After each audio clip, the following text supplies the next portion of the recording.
Hey everybody, today Rahdo runs down his top 10 games of 2019. Or I should say, Rahdo revisits, because of course I already did a top 10 for 2019 back in December on Christmas Day, like I always do, as a little bit of a present I like to put out there. But every year I wait a few months to see if there are any more games that I had not had the chance to play by the end of the year in question, to see if they could actually punch their way in.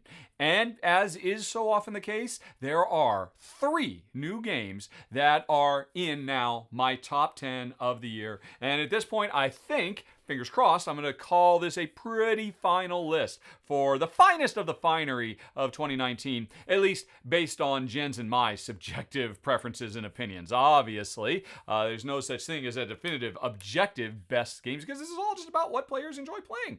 And this is what we enjoy playing. So, first of all, if you want to see the original top 10, which is still full of really good information, you can hit that eye in the top right corner of the screen, because, of course, I talk about 10 games and I go into a fair bit of detail about all of them. Right now, I'm really only going to tell you a bit of detail about the 3 new ones, and I'll just kind of rush through the rest of the list. So, definitely, I'll wait if you want to go watch that first one, and then you can come back and pick up, and I'll tell you what's changed in the ensuing months. And I should also say, if you stick around till the end of this new updated top 10, I'll have a little surprise for you as well. I will continue with the listing of 2019. So, right, have we got that out of the way? Are you ready for our new top 10, starting with a brand new game that I did not talk about last month? We're going to have to wait a little bit, because first, I think I have to do a few honorable mentions, specifically Aeons in Legacy, Res Arcana, and Alubari. Here's the deal. Aeons in Legacy would totally make my top 10 of the year. In fact, it would probably be my number 3 ranked game of the year. And I almost put it in. There was almost 4 games that pushed their way in. But here's the thing. While Aeons in Legacy is a standalone game, you don't have to own earlier versions of Aeons in. It's a wonderful Legacy game. To my mind, the second best Legacy game that has come out on the market to date, only eclipsed by Pandemic Legacy Season 1. Aeons in Legacy is so amazing, and it does so many wonderful things better than all of its competition. It doesn't make my list, though, because at the end of the day, I, in my head, classify it as an expansion to Aeons End. There is already an existing Aeons End out there, and this really feels like, hey, let's use the Legacy format to introduce a bunch of new stuff. Because once you finish Aeons End Legacy, you've got a fully playable game that is completely backwards compatible, and I guess forwards compatible with all other Aeons End box sets that are out there. So, it didn't feel like a new game. Aeons End itself made the top 10 the year it came out. So that's why Legacy, even though it deserves it, it's just my weird trick of how I classify things.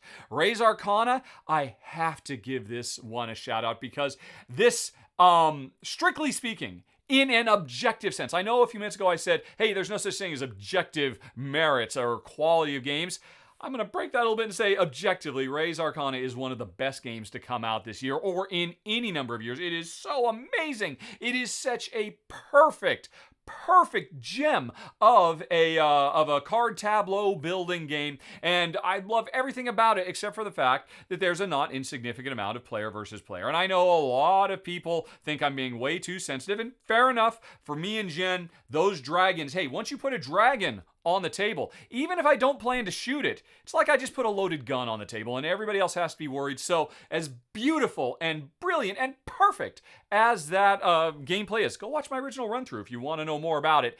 For our personal taste, it can't make our personal top 10, even though it deserves it. It's so good. And then the last one, Alubari, a nice cup of tea. Unfortunately, this is the one that got away. Back in December, there were a bunch of games I was hoping, or 2019 titles, I was hoping to be able to get to play, and I caught up with all of them, all the ones I really wanted to see, except for Alubari. I had heard that they might be sending a review copy out, but it has not arrived, and time waits for no game. So Alubari, what could have been? It's basically Snowdonia 2.0, and Snowdonia is one of my favorite worker placement games of all time. So it had a chance, and I very much believe it probably would make it into my top 30, maybe probably my top 25 of the year, but I don't know because I haven't played it, and I've got too many copies of games that publishers have sent me to review.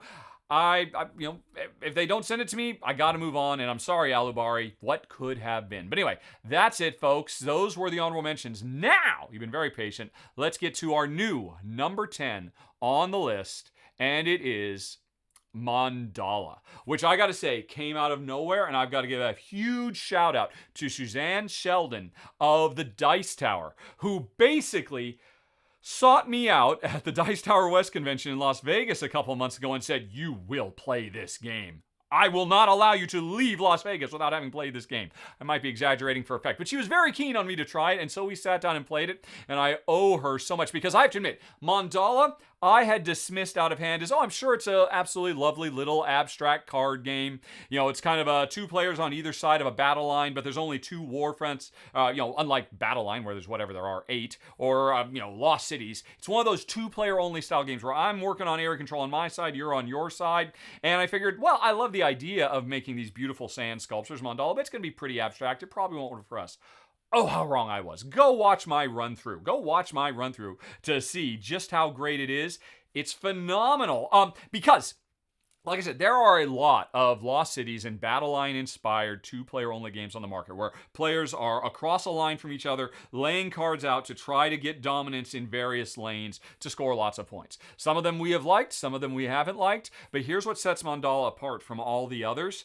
When a Mandala, there's the two battlefronts, the two Mandalas we're trying to make kind of semi-collaboratively, when one is completed and it gets wiped away and dumped in the river like real-life Mandalas as part of a cycle of life and death and rebirth, it's not just one player who gets all the rewards after the end of this little area control tussle. It is players, they share in the rewards. And Jen and I found that so liberating and so engaging. The game itself is absolutely beautiful, and so there's a lot to love here. Check out my run through to see more why Mandala makes my number 10 best game of the year 2019. And now let's go on to my second new one that I had not played back at Christmas time, but oh my gosh, I am so happy to have spent some time playing Walking in Provence. I think I'm saying that right. I'm sure you will correct me if I'm wrong, but I believe the correct pronunciation is Provence. It's not Provence like it looks, or Provence. It is Provence, and we are walking in it. And unfortunately, I have not done a run-through for it yet. I'm hoping to do one next month, depending on what the voters choose. And I hope they choose, because this is amazing. In the meantime, all I can do is show you a picture from my Instagram account. By the way, folks, I'm on Instagram. Go to instagram.com/RahdoRunsThrough, and you can see pictures of all my games as Jen and I play them. You can get like sneak peeks of what's going to be coming on the channel, because we play them, I picture them, and then somewhere down the road, we film them. Anyway, so that was a quick picture I snapped, and this game is so brilliant. I have to admit, Mondalla and Provence, I was really torn which one to get the number 10 and the number 9 slot. They're so close to perfect. And ultimately, Jen said, I like Provence more. So that's why Provence bumps up to number 9. And what is it? This is a card drafting game, or a card drafting game where players are building up a collection, or what do you call it, melding and splaying a collection of cards where you're stacking cards on top of each other. There's a lot of games out there that do this. Honshu is probably the most popular game in recent years. But going all the way back to Hanging Gardens and plenty of other ones besides. Circle of Wagons, there's so many of them. But the thing that makes Walking in Provence stand out from all of these games where you're trying to lay cards on top of other ones to make patterns to score points is you're a photographer in Provence trying to take beautiful pictures, and there's objectives of what types of pictures you want to take. And so as you're building up this landscape, we have these cool mylar grids that we can put down that represent that if from where my character is, because my character moves around in the terrain I'm making, from where my character is right now, here's the picture he would take if he took a picture looking west, north, east, or south. And oh, what do you know? There's a windmill and some flowers, and there's a town all in the picture. And because what you're trying to do is you're not only just trying to make a grouping of tiles, like a lot of games do this. You're trying to get like things next to each other and score points. Not only do you have to get them in the right place, but they have to be right relative to where somebody can stand and take a picture of it. And if that weren't enough, you also have a drone that takes pictures in completely different ways and has a different mylar overlay. This game is so brilliant and so crunchy that Jen and I fell in love with it when I played it earlier, and when Jen finally got a chance, she said, oh my god, I could play this all day, which is why Walking in Provence is my new number 9 of the year. It's so good. Walking in Burano came out a few years ago. Couple of years ago, and I thought that one was fantastic as well. So I didn't quite make top 10, but this Walking In series from publisher Emperor S4, and they're both from the same designer. I can't remember his name. I'm sorry. But anyway, this series is one to watch for. From now on, if there's ever a Walking In whatever, I am there, and I'm not going to wait again because I should have been talking about this back at Christmas time. It's so good. My new number 9, Walking in Provence, if I got that right. And then number 8 is Isle of Cats. I already talked about this back at Christmas. And all I can say is, folks, officially this is a 2019 game, but this is going to make so many people's game of the year, or top 5 games of the year for 2020. Such a brilliant mix of card drafting, objective chasing, tile drafting, and polyomino Tetris style puzzle laying as we basically launch our ships to try to save an Isle of Cats from pirates. This game works great at a high level, or kind of a mid-weight Euro crunchy, but it comes with a nice family variant, so you could play it with anybody who likes cats. And if all that were enough, it has an awesome solo mode too. Isle of Cats, or The Isle of Cats, which is dumb. It should be called Isle of Cats. Everybody thinks I love cats. But it's The Isle of Cats, and it continues to be my number 8 of the year. And then we move on to number 7, which is Wingspan. Actually, I don't remember. Was Isle of Cats in Wingspan? I think these have not changed in position. Wingspan is going to win all the awards for 2019, and very deservedly. Such a brilliant game where you're building 3 engines at once, depending on where you are putting your birds into your bird sanctuary, and trying to have one engine, when you run it, not only score a lot of points for itself, but trigger events in the other engine so you can get these really great parallel combo chains things. And the most brilliant thing about this game is, while it is not super crunchy, but it's a nice, it's not a lightweight game. It is definitely closer to a medium weight Euro, but it feels like a lightweight game, and it is presented as a lightweight game. And if you get the second edition printing of it, it actually comes with special setups to make it easy for really anybody to start playing this game. And I think that's the number 1 genius of Wingspan, is the fact that it's an incredible Euro-y style gamer geek game that you can use to convert your muggles in your life, and skip over that whole, oh, you really like Carcassonne, or you really like Ticket to Ride. Sooner or later we'll get you to the heavier stuff. Wingspan, I think, has the potential to be able to get anybody to the heavy stuff, and I think that's brilliant that it successfully is packaged and presented as a gateway, even though it's not. And there's a lot of genius here, but that's one of the things I'm most impressed by with my number 7. Wingspan. Then we move on to number 6, Miyabi. This is the last new one that has punched its way in from Haba, which some people might say, why am I covering a Haba game? Doesn't Haba just make games for kids? Yes, mostly they do. But sometimes they put out broader family style games. They've only done a few over the years. I think this is maybe their 6th one. And you know what? I'm really starting to think they need to come up with a different label for these, because a lot of people would be quick to dismiss this and think, oh, this is for kids like all the other Haba games, but it's not. This is a wonderful, amazing tile drafting and stacking, tile placement and tile stacking game from, he's hot, Michael Kiesling, and sure, everybody loves Azul, but to me, this destroys Azul. It is so insanely tension-filled. It borrows a little bit from an earlier game of Kiesling's, which was, I can't think of the name now, and that's driving me nuts. The one where you are, I should have done my research, but I didn't. Well, regardless, it borrows from some of his earlier games, but really stands on its own. It comes with a lot of modules, and if you turn them all on, it becomes super crunchy.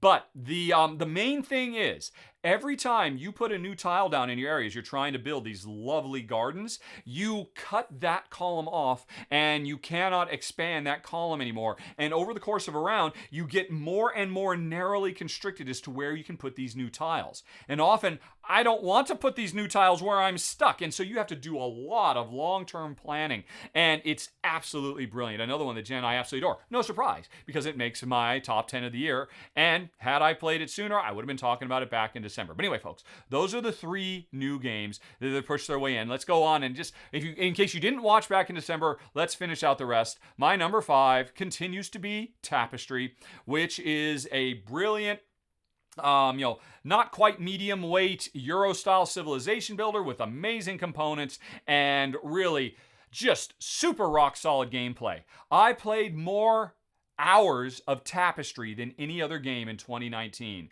as I kept playing it over and over and over again. It's a wonderful game solo. Jen and I enjoyed the heck out of it. We played it with friends, and every time we play, because more than anything else, the thing that makes it special is there's so much replayability. Every time you play, you get a different civilization that plays so radically different than all the others. And it does warfare in a civilization game in a way that Jen and I find very palatable. So I love everything about this game.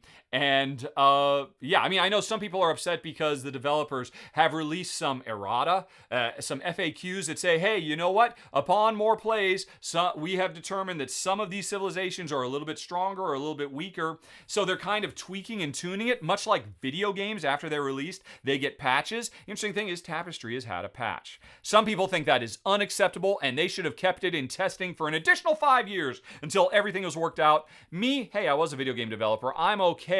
It just shows that the developers from Stonemaier Games really care and are trying to ensure the game grows and it remains as solid. So I think that's a feather in its cap, and it stays my number 5, Tapestry. Then we have a number 4, Tiny Towns. Oh, such a wonderful game. And definitely the best video I filmed last year. When I went mano a mano, head to head with Ryan Crichton of Knights Around a Table. And he and I basically dueled over tiny towns that we were building. It was so much fun.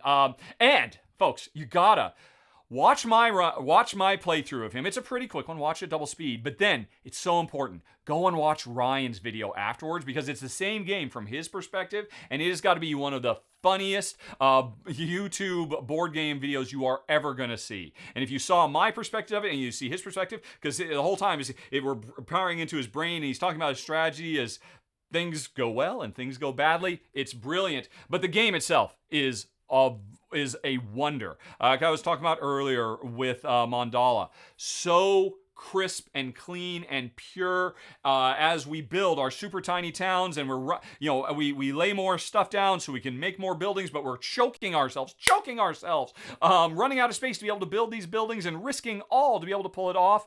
It's so brilliant. I love it so much. My number 4, Tiny Towns. Then number 3 is Black Angel, which, boy, Black Angel is effectively TWA 2.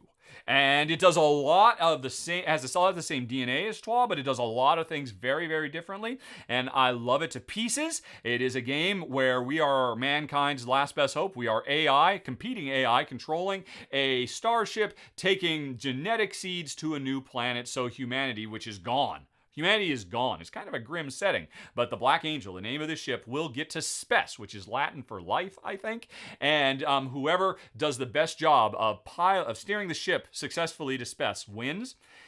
It's a dice drafting game, which I love, and there are so many richly, intricately intertwined mechanisms. I mean, it's basically 3 games all cobbled together, and every game's worth of content supplements and enhances the other games, because it's this great tile-laying, shifting puzzle game. It's this wonderful world traversal game as the ship moves through the cosmos, and it's this awesome dice drafting game, too, and all 3 of these things come together. It's almost impossible that a game this top heavy could work so beautifully. And I love it to pieces. My number 3, Black Angel. Let me go on to number 2, Marvel Champions. I gotta stop saying I love these games to pieces, but obviously I do. As a lifelong Marvel comic book fan, ever since I was a little kid, I have always been the hugest fan of the creations of Stan Lee and Steve Ditko and Jack Kirby and all the rest of them. And there have been, from Fantasy Flight Games, several excellent, living card games over the last few years. The Arkham Horror living card game, and I guess Netrunner is one, and the Lord of the Rings living card games. These games that are, come together to tell wonderful, evocative, thematic stories, but full to the brim of really tight, clever, combo-lated card play. And the thing is, these games have all been fantastic, but for my money, Marvel Champions stands head and shoulders above all of them. It learns lessons from every one of those games that came previously, and just is the closest to perfect any of these style games have ever come. And here's the thing, folks. Right now, it's my number 2 of the year. In time, it might push its way into my top 10 because soon, well, hopefully soon, depending on the state of the world, we will be getting the first big box expansion for it, which adds campaign play, which is like the number one thing that's missing from it. And when that comes, it'll be a seismic shift. But in the meantime, I love this game to pieces. If you want to see how much I love it, go watch the live playthrough I did a few weeks ago with Paul Grogan of Gaming Rules. Hit that eye in the top right corner screen. You can go watch. Paul and I have an amazing time. It's perfection. It's my number 2 of the year, Marvel Champions. But still, my number 1 is Maracaibo, and it remains so. Here's how I know I made the right choice with Maracaibo. A few weeks ago, Jen said, hey, what are we going to play today? As she often does, because I've always got so many games I'm reading the rules for, and every morning there's a potential new game or games that we're going to be playing that day so I can learn it, absorb it, and so I can regurgitate it back to you in video form and somewhere down the road. And I told her, well, I was thinking about this one, or we got this one over here, this is what this was about. And she said, no, we're not playing any of those. We're playing Maracaibo. Because she wanted to play it again so bad. Even though we had not played it since, in months, it had stuck with her. And it was still in her head. And she wanted more. And I don't blame her. And I'm so happy she forced me, which I very rarely do. There's no time to go back and revisit games I've already filmed. Ain't got time for that. But she forced us to, and we had a great time. And just talking about it now makes me want to play it again. This is an amazing privateer/pirates simulation. I know there's been a bunch of them that have come out over the years, merchants and marauders, and and there's a lot of love for a lot of them, but none of them can compare to this. All the stuff that's in this game of building up your ship and crew, raiding colonies, having sea battles, all the stuff you expect, but but driven by such an incredibly rich and robust Euro-style action selection rondel system. Probably the best rondel I've ever played because it is the fastest. It is a hyperspeed rondel as you sail around the Caribbean. And if all that weren't enough, this is designer Alexander Pfister's best attempt yet at really rich, immersive, and engaging narrative-driven gameplay in a Euro, which, as far as I'm concerned, is the future of the industry. Maracaibo, mark my words, 10 years from now, people will identify it as, wow, Maracaibo really changed a lot of people's, and everybody started trying to ensure they got storyline into their big, heavy Euros because it's so amazing. And it is amazing. And why am I talking about it to you instead of playing it? Well, because we're not done yet, folks. That was my new top 10. But if you've stuck around this long, because you were ready to hear more than just the top 3, I am now. 2019 was so great. And I feel so bad. There are so many other wonderful games I'd like to talk about. I'm going to talk about some of them now. I'm going to give you my top 30 of the year. Although we're going to try and blitz through it a little quick because I ain't got all day, folks. So let's go on ahead and start. So I'm going to do number 30 to number 11, and I'll just do a little bit of time on each of them. And the 30th best game of 2019 is Aerion, which is the latest either solo or 2-player cooperative card game from designer. Is it designer? Sorry, no, I think just designer Shady Torbay, and this is his best work yet. A beautiful little, card tableau combo game. It's his richest one to date of all of the Onorim series, and you can go watch my solo run through to see why. It's so good. My number 30. Aerion. Did I do a run through of this? I don't know if I did. Boy, I really should if I haven't. But it's fantastic. Number 29 is a criminally overlooked game, Circadians First Light, which is a wonderful dice drafting game, which has a wonderful setting. This is all about humanity going out to the stars and not trying to take over planets or fight off aliens. It's instead trying to make peaceful first contact with indigenous peoples of another land and not, appropriate and steal everything from them, but try to find a way to work in harmony with them. And I love that. It's certainly a message the world could use more of, where we are basically the immigrants in this game, and the aliens are welcoming us with open arms, and it's to everyone's benefit. Sorry if I'm getting a little political there, but all of that aside, this is a phenomenal dice drafting or dice worker placement style game because you've got your dice that you can either put on your own board or out into the main board, and so you got a lot of tension, but if you can't get the spaces out there you want, you can do your own stuff. Really sharp, a lot of fun. 29 is Circadians First Light. Then number 28, The Edge of Darkness. I can't believe this isn't in my top 10. This game is so amazing. Just shows how good 2019 was. This is from John D. Clare, the designer of Mystic Vale and several other really great games. And this is him taking his card crafting system that was introduced in Mystic Vale, but taking it to 11, making an incredibly rich and robust simulation of, a fantasy kingdom where the interesting thing is this is a deck builder where everybody's building the same deck. We are playing competitively, but we pull cards out of the same deck with this push your luck mechanism. So often, cards that I have built and put into the deck, you might end up getting on your turn. But hey, I don't mind if you do, because then that means I'll get a little something, and after you're done with it, it'll get put off into the queue and come to me next turn.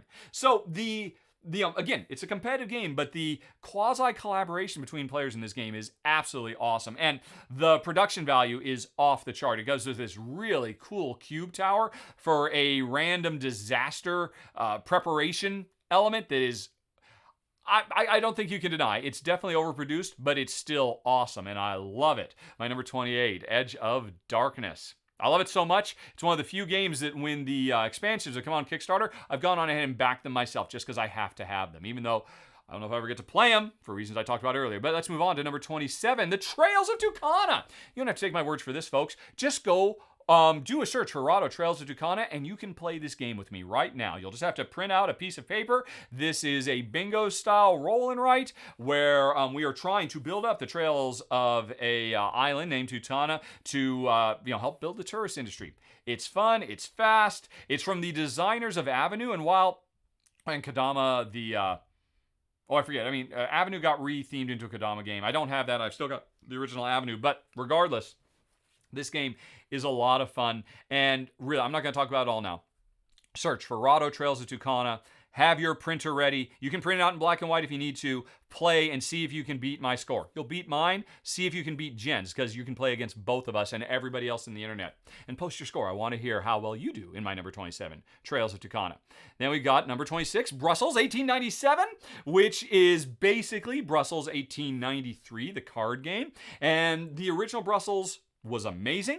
This is amazing too, because every turn, it used to be we were placing workers out onto a grid. Now we're playing cards out onto a grid. And, so it's become a tighter, faster, more elegant, and streamlined game. But the crux of this, every time we play an element to this grid, we are doing three things. It counts as a worker placement. It counts as an area control element. And it counts as a bid in an auction. So you can imagine every move you make, you are trying to bear all three of these things in mind at the same time. It's crazy good. Definitely check out Brussels 1897, my number 26. Number 25 is The Crew, The Quest for Planet 9, and this is fantastic. A cooperative trick-taking game. Not the first one. There have been a few others. Fox and the Forest Duet, and the Tavern Heroes. Half Pint Heroes was another one. That one was competitive, wasn't it? But regardless, The Crew is phenomenal. It comes with, I think, 50 missions, which are basically just randomized setups. But I think the reason Jen and I love it so much is it works phenomenally well as a two-player game. And I've always been a little bit intimidated by playing trick-taking games because there are people out there who love them so much, and they really require a different rewiring of your brain because it's so much about intuiting what other players are trying to do.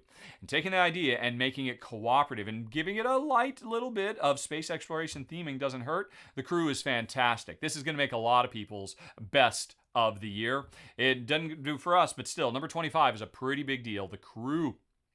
Then number 24, Rush MD, which is basically the sequel to Kitchen Rush. This is a real-time cooperative game where we are trying to save as many people as possible, racing against the clock in a real-time game. And it's worker placement. Our workers are hourglasses. And that lasts for 30 seconds. When I put a worker down, I get to do that action. Then I have to wait for 30 seconds until I can use that worker again. And we are admitting patients. We are preparing treatments. We are running tests and diagnostics. We are sending them to surgery. And we are trying to, stop the spread of plagues within, a bit timely thematically. And it's just brilliant. Watch my run through for it. Jen and I play through it together, and I think you can see just how much fun it is to work against the clock. And then the most wonderful thing about this is it's the first real-time cooperative game. There's been a few of them come out that also introduces a dexterity. Very light, but it really ratchets up the tension and makes Rush MD something very special indeed. Then we go on to 23, Ticket to Ride London. Here's the deal, folks. This, against all odds, I'm so over Ticket to Ride. I played Ticket to Ride a lot when I first got into the board game hobby 10 years ago, as I'm sure a lot of people do. It's a great gateway game. I used it to great effect to gateway other people. But yeah, Jen and I, we were burned out. We had had enough. It was too light for us to ever go back. And then Ticket to Ride shows up for Ticket to Ride London. And here's the thing. It's actually the second in this new line of Ticket to Rides that are fillers that take less than 15 minutes from start to finish. You set it up, you play, you're done in under 20. And it's awesome. It's just like a super turbocharged little burst of that gin rummy route building excellence, because there's no denying that Ticket to Ride, whether you like it or not, is a brilliant design and taking. And I don't think I realized just how much of a problem I have with Ticket to Ride is it just takes too long. I want to get in and go and not have to have round after round after round after round after round of building up to get to the cards I need. Oh, this game is so fast and so fun, and introduces some very cool new elements to the Ticket to Ride formula as well.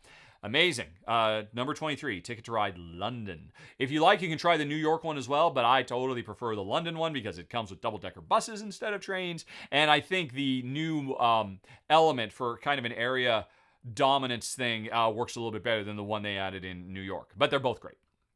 22 is The Magnificent, and this is from the design team that years ago brought us Santa Maria, which made, I think, my number 2 game of the year. It came out, and The Magnificent is magnificent. It is another dice drafting game where we're doing traveling carnivals, trying to take care of the star attractions, trying to build up camps, trying to hire the right crew members to ensure that we can pull off huge, beautiful, wonderful shows, and an insanely tense game because the public objectives that we're trying to chase after are constantly shifting. And, this is the ultimate bird in the hand, two in the bush style game. Very crunchy. A really surprising presentation that not everybody digs, but if you see it in person, don't judge it based on my video because it's very stark. But we think it has a great table presence. I think it's something you have to see in real life. But I love dice drafting. Dice drafting is my favorite mechanism, and The Magnificent is an excellent example of it.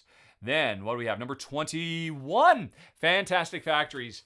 A perfect engine building game where we are grabbing cards that represent different factories we are creating and then rolling dice every round and using those dice to get the resources we need to build these cards, but also using these dice to actually run these cards once they're up and running and trying to create the most compelling imaginable combo chains of, I've got this and I'll use this to build this and then I'll use this die to activate this, which gives me the other thing so I can build the other thing because that's what I really want to build because it's a third of this set, etc.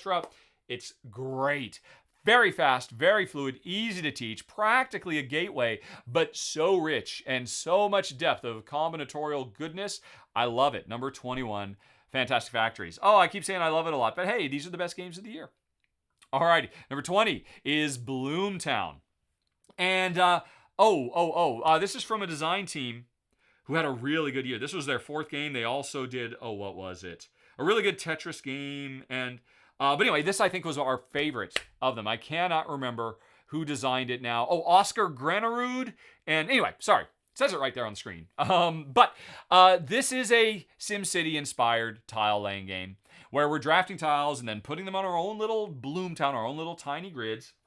Almost as tiny as the Tiny Town ones, and trying to get the right types of building next to the right types of buildings to be able to score lots of points. The thing that makes this game special, because there's a lot of games that do this, is every time you take a tile and you put it in your grid, that determines what the next tile you will get. You don't get to draft whatever you want. If there's a tile out there that you desperately want, then the tile you're going to play this turn, you have to put it over here. But as you might imagine, you don't want to put it over here. You want to put it over here so it's next to the subway. But if you put it over there, you are not going to get the tile you desperately need. You're going to get some other tile that's useless to you.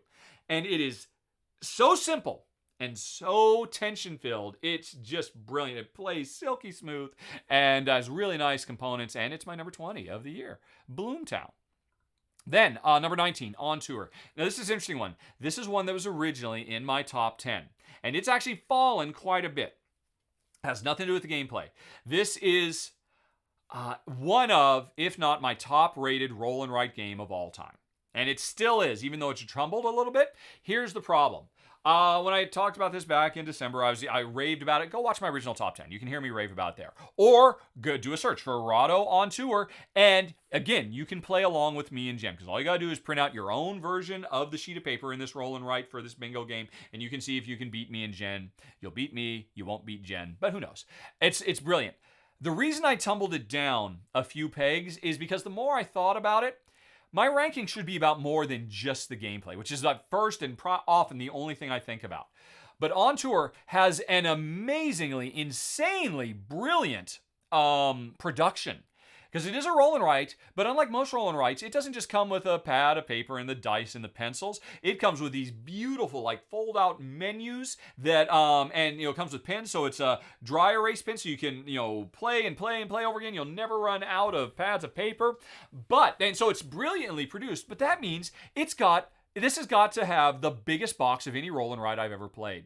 And it takes up a lot more shelf space than it should. And what's worse, even though this is a game that you should be able to play with 100 people, if you had 100 sheets of paper and you just call out, because it's got that bingo style mechanism, you can't. Because if I recall correctly, it only comes with, I forget, 6, maybe 7 of those wonderful fold out maps instead of just a pad of paper. Here's the thing. This game is overproduced. So much so that I think it hurts the end result of the entire experience. And I've heard that there is going to be a new, an On Tour something or other, that actually I think it was already on Kickstarter, that will package it and make it a much more portable thing that you can introduce it to more people. I still love it to pieces. I am still super duper happy I've got it. But I do think the developers, because I think this was their first published game, they went a little overboard with the production, and I have to knock it down a few for that. So, it's still amazing, though. My number 19 On Tour. We got number 18, Paris New Eden. It's another dice drafting game. Oh, for somebody like me who loves dice drafting games, 2019 was a very good year. Here's the thing. This is way off in the future. Humanity has reverted to a simpler, more agrarian society. All the technology of the ancients is too complicated for us. And, of course, there's, wandering monsters and warring tribes and stuff like that. All the sorts of things. That whole Eloy type thing from, the Time Machine. Or, it's a very true. Jen and I, we found ourselves quoting Cloud Atlas saying, oh, this is the true a lot. So it's that kind of setting. What makes it cool is the dice drafting is every round, at the beginning of the round, we roll up the dice, and the dice get put in all these areas all over the board, and we take turns drafting them, grabbing them. But not only are there the dice we want to get, because they'll give us the actions we need, but the place we take them from will give us actions as well. And so you've got tough decisions. I want this die, but it's over here in the food. I don't need any more food. I don't want to get that. I need to come over here to the subway station, because I need to trigger that action, but I don't want any of those dice. And that's a simple thing, but it creates very interesting and rich, tough decisions to make nonstop from start to finish. Never mind the fact that it has a beautiful art style. It's wonderful and evocative. My only complaint about it, the thing that keeps it from ranking a bit higher is it's got this great world building, but they decided to go language independent, so there's no text anywhere. And so a lot of the theme sadly disappears. And I'm really bummed by that. Because this game really, this could have elevated easily a few more notches. I don't know about the top 10, because it was a very good top 10, but close to top 10, if the developers hadn't literally done everything in their power to make you forget about the theme while you're playing. And that's a mistake in an otherwise perfect dice drafting game, or almost perfect, Paris New Eden. That's 18. 17 is Solar Draft. Oh, talk about criminally overlooked. This has got to be the number one most flying under the radar game of the year. It's so good. This is a drafting game where we are the forces of the cosmos trying to design the best solar system. We have our sun that wants certain types of planets, and then we're drafting planets that have all kinds of attributes that can combo with each other and create all kinds of cool victory point scoring chains, and it is just a delight. In part because the combo-driven card drafting gameplay is phenomenal, but also because of its presentation. There have been a bunch of games that have come out over the last few years that are all about heavenly bodies and creating celestial designs and stuff like that, and they usually play it pretty straight and come up with gorgeous, beautiful art. For us, it was a breath of fresh air for this game because you know what a planet is? It's a circle. You know what else is a circle? A smiley face. And giving all these planets cute little adorable smiley faces, frowny faces, angry faces, and whatnot just makes it so insanely charming. And that aside, the gameplay is so good too. Jen, I loved it to pieces. Number 17, Solar Draft. Then we got number 16, It's a Wonderful World. And I'm sad to say I still haven't got a chance to play all the campaign stuff that originally was very limited availability, but I think they've done a Kickstarter, so it's getting wider availability now. It might still go up a few rounds, but even still, this is an amazing engine building game / card drafting game. Even better than, thinking about this, is it really better? Yes, it is. Then what was the factory game I talked about a little bit ago, because during the draft I can see, the potential for hate drafting in this game is very strong. No doubt about it, but I've talked about this in the past. Jen and I, we're fine with hate drafting if it's done well, and here it's done brilliantly. But, we're drafting all these cards to build up our economic engine of, the near future, 2050s, 2060s, when mankind is at the peak of prosperity, and we're doing all kinds of stuff. But the way that you combo these buildings together, it's all about perfect timing, getting the building built at exactly the right time, right before it would activate, so you can maximize the efficiency of your turns and dovetail into other things. It feels so good when a plan comes together, and It's a Wonderful World gives you that amazing feeling. It gives you the opportunity to feel clever so often. It's a blast. And then number 15, Aquatica, another engine building game set under the sea. And this has got to be, if I was doing top 5 best produced games of the year, this would definitely get it, because it's another card drafting game. And we grab these cards that represent elements of, fantastical undersea cities, important people and buildings and stuff like that. And when we take these cards, we put them into play on our own player board. But these cards get to activate and, trigger their abilities several times. But the more they activate, their abilities change. And the way that's referenced is I put a card in, and when I activate it, I slide it into this little slot in my player board. And over time, it kind of feels like I'm sliding. Remember computers from the 50s and 60s? They were punch cards, and you fed the punch cards into the machine, so the machine. It's kind of like that, and you're trying to combine these different cards that are at different stages being fed into. Literally, you are feeding these cards into your engine, trying to get them to combo well. It's wonderful, and it's beautiful to boot. It's my number 15, Aquatica. Then number 14, Cooper Island, which actually was my number 11 back in December. Just missed the top 10. And it's still, sadly, just missing the top 10, but it's so great. This is probably the heaviest game we played of the year. And it's just at the right sweet spot. Super duper heavy, but not too heavy that we burn out on it. And there's 2 things I think that make Cooper Island. Again, you can watch my run through. You can watch run throughs I think I've covered every single one of these games this year, except for Walking in Provence, which I mentioned earlier. There's 2 things that make unique. One, a big element of your building a civilization on this island that we're colonizing style game, Cooper Island, is that we're laying down tiles, but not only are we laying them outwards, we're stacking them above. And this creates this really interesting thing that the higher we stack some tiles, the greater the output in terms of resources that we need to do things those tiles generate. But eventually we get to a point where, that's a really tall stack of tiles. If I build a building there, that'll be a huge payday for me. But if I do it, it won't produce anything anymore. And having to make those kinds of sacrifices is really great. The core of the game is a really strong worker placement game where you can upgrade your workers as well. There's a lot of fun stuff there. The other thing that really makes this game stand out, which would be a problem, I think, for some players, to be fair, it's something you have to know. It is rare in modern Euro-style board games that you will find a game that makes you work harder to accomplish less. At the end of the game, you work insanely hard to come up with all these best laid plans of combos and long-term objective completion and stuff like that, just to get a measly 30 points. Just getting a point here and a point there, and you have to work incredibly hard, really burn your brain to get these little points. And I have heard some people are just kind of put off by that. For me and Jen, it was fine, but I do mention that for some people. But it's a brilliant design, one of the best. Hey, it's my number 14. Cooper Island, but we're not done yet, folks. Number 13 is Coloma, which previously was my number 10. And you can watch my run through of it. You can go hear me talk about it back in December. What can I say that I haven't already said about this brilliant, effectively Race for the Galaxy in the American frontier? That is, but Race for the Galaxy turned into a board game with a whole bunch of extra stuff going on, but still that core, every round, I've got to make a choice based on if I can intuit what you want to do. And if I can do it right and make the right move and I predict what you do, I can have huge booms. And if I don't, I can have a big bust every turn. And that boom or bust tension you get, that's 100% not based on random card draws, but based on figuring out what's in the head of your friends and loved ones when you play, makes Coloma amazing. And it's another one. This one might win Best Production of the Year because of its use of magnets, which is brilliant, and I hope all publishers copy it from now on. You gotta check it out to see. But anyway, number 12 was City Skylines, which was in my top 10. Honestly, I didn't mind this one falling out of the top 10 because the more I thought about it, and I thought about maybe this should drop a few more steps too.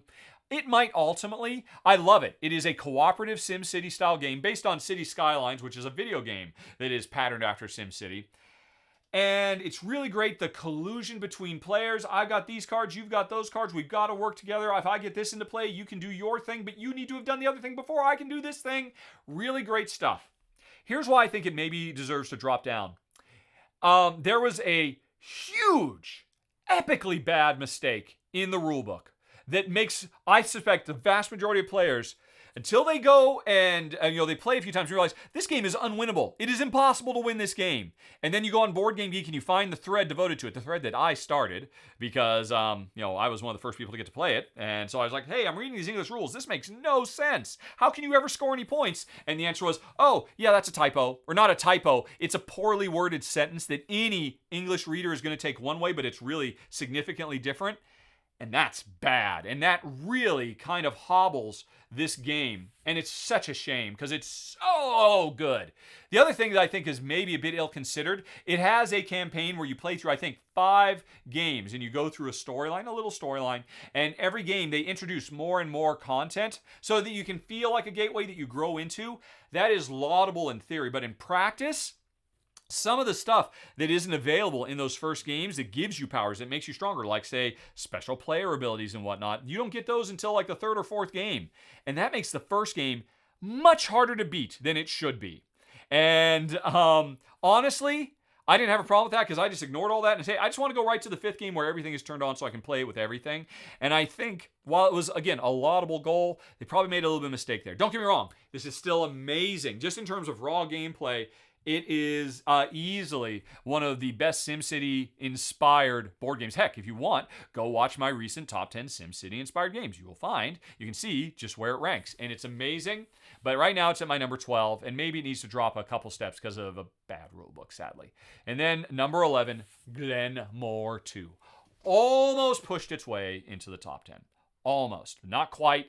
It's very, very sad, but Glenmore is still one of the greatest tile-end games of all time, and this new Glenmore II introduces Chronicles, which is a whole bunch of different modules that gives Glenmore so much. Glenmore had near infinite replayability to begin with, but now with all these different things you can mix and match, it's amazing everything this game has to offer. The production is insanely off the chart. It looks so pretty. I love it to pieces. I've always loved Glenmore. It didn't make my top 10 though, whereas Glenmore does make the top 10 of the year. It came out because I do think it earns its Glenmore II status because while they added a whole bunch of stuff, they took out one of the central elements that I think really makes the original Glenmore such an incredibly tight and challenging and tension-filled puzzle. They made the game a little bit more easygoing by effectively getting rid of the river. Or the road, depending on how you want to look at it, but that's semantics. And I'm very sad that that went. I love all the stuff it added, but I got to admit, I haven't played all of them, but I've played several of them. I think I still prefer the original Glenmore, but that's okay. This is just like, hey, I've got that version of Glenmore, and I've got this other version of Glenmore. So to me, it's just all Glenmore goodness. More Glenmore is not a bad thing. It is a great thing, and Glenmore is my number 11. And that is it, folks. Oh my goodness. That was a top 30 for 2019. Number 31, Sierra West, also from the designer of Coloma. But I'm stopping. I could keep on going. There are so many more amazing games. But I got to stop somewhere. Thanks as always for watching, folks, and I'll see you again in December where we'll be wrapping up. We're doing our initial wrap-up for the best games of this year. Fingers crossed for Pandemic Legacy Season 3. Oh, but otherwise, have a very nice day. Talk to you later. So long, and bye-bye.